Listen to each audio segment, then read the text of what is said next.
Hello guys, welcome to my channel Flashing Flavours. আজকে নিয়ে এসেছি আপনাদের জন্য একটি ভিন্নধর্মী একটি রেসিপি, তা হচ্ছে রসমালাই। চলুন তাহলে দেখে নেই রেসিপিতে কি কি লাগছে।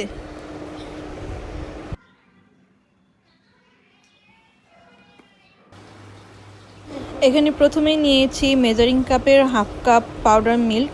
আপনারা অবশ্যই চেষ্টা করবেন ডানো অথবা নিডোটাই নিতে। ফুল ক্রিম না হলে মিষ্টির বাইন্ডিংটা ভালো হয় না, মিষ্টি দুধে দেওয়ার পর ভেঙে যায়।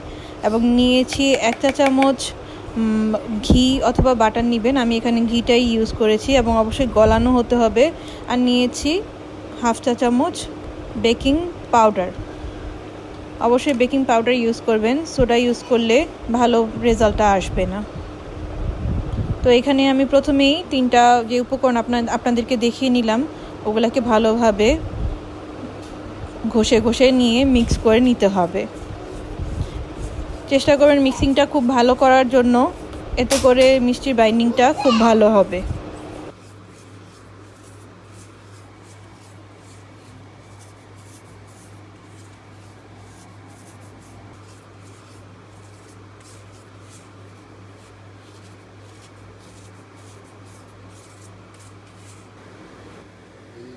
এখানে আমি একটা রুম টেম্পারেচারে থাকা একটা ডিম ভালোভাবে বিট করে নিয়েছি। এখানে আমি পুরো ডিমটি নিইনি, হাফ ডিম নিয়ে নিয়েছি এবং অল্প অল্প করে ওই দুধের ড্রাই মিক্সচারটার মধ্যে দিয়ে এটাকে মিক্স করে নিয়েছি। এবং এই মিক্সিংয়ের মধ্যে আমার একটু পানির ভাগটা, ডিমের ভাগটা একটু বেশি মনে হচ্ছিল, বেশি স্টিকি লাগছিল। দ্যাটস ওয়াই আমি 1 চা চামচ ময়দা দিয়ে দিয়েছি এবং এটাকে সেট হওয়ার জন্য 5 মিনিট ঢেকে রেখে দিতে হবে। এবং চেষ্টা করবেন 5 মিনিটই রাখার জন্য। 5 মিনিটের অতিরিক্ত রাখলে মিষ্টিগুলো শক্ত হয়ে যায় এবং ফেটে যায়। এভাবে আঙ্গুল দিয়ে ঠিক যেভাবে আমি চেপে চেপে বল করে নিচ্ছি, এভাবে চেপে চেপে আগে একটু শেপ নিয়ে আসবেন। তারপরে 2 হাতের তালুর মাঝখানে একটু সামান্য ঘি অথবা বাটার দিয়ে গোল করে নিয়ে মিষ্টির শেপ দিয়ে নিতে হবে। আপনাদের সুবিধার্থে আমি একটু দেখিয়ে দিচ্ছি। আমি আমার হাতের মধ্যে একটু সামান্য পরিমাণে ঘি স্প্রেড করে নিয়েছিলাম। এই যে ঠিক এমন বল আপনারা তৈরি করে নেবেন। আপনারা আপনাদের ইচ্ছা অনুযায়ী ছোট বা বড় যে কোনো ধরনেরই মিষ্টি বানিয়ে নিতে পারেন। একটু ছোট বানিয়ে নিলেই ভালো, কারণ এই মিষ্টিগুলো বানানোর পর আমরা যখন দুধের মধ্যে দিব, ফুটাবো, যখন জাল করলে এটার সাইজ মোটামুটি দ্বিগুণ পরিমাণ বেড়ে যায়। এখানে নিয়ে নিয়েছি 3 কাপ, মেজারিং কাপের 3 কাপ দুধ নিয়ে নিয়েছি। আমি এখানে গরুর দুধ নিয়েছি, আপনারা চাইলে মিল্ক ভিটা অথবা আড়ংও ব্যবহার করতে পারেন। গরুর দুধ নিলে দেখা যায় এটার মালাইটা খুব ভালো হয়, ঘন হয়ে যায়, অন্য কোনো কিছু অ্যাড করা লাগে না। এখানে আমি মালাইটার মধ্যে খুব বেশি চিনি অ্যাড করছি না, যেহেতু এটা আমি একটু ঘন করব, যার কারণে মিষ্টিটা এমনিতেই বেড়ে যাবে। এখানে আমি 3 থেকে 4 চা চামচ চিনি দিয়ে দিচ্ছি।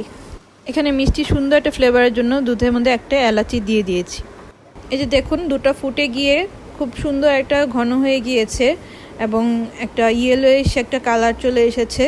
এ পর্যায়ে আমরা আমাদের মিষ্টিগুলোকে একে একে দুধটার মধ্যে দিয়ে দিচ্ছি। এই যে আমার এখানে মোটামুটি 26টার মতো মিষ্টি হয়েছে ওই হাফ কাপ দুধে।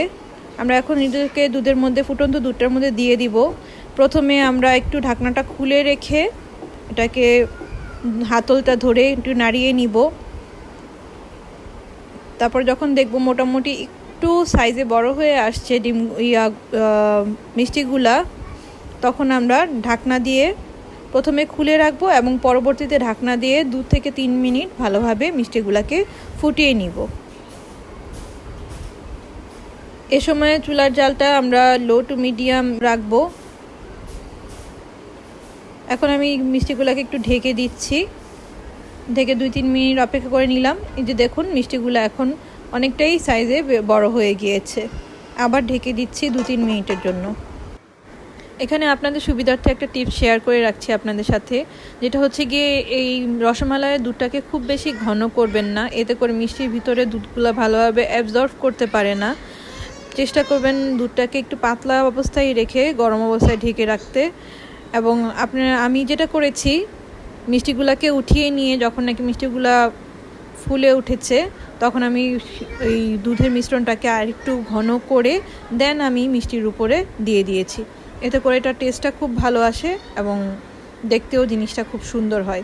তো এরই মাঝে তৈরি হয়ে গেল আমাদের মজাদার রেসিপিতে তৈরি রসমালাই। তো আপনাদের যদি রেসিপিটি ভালো থাকে তাহলে অবশ্যই একবার ট্রাই করে দেখবেন এবং আমার সাথে শেয়ার করতে ভুলবেন না।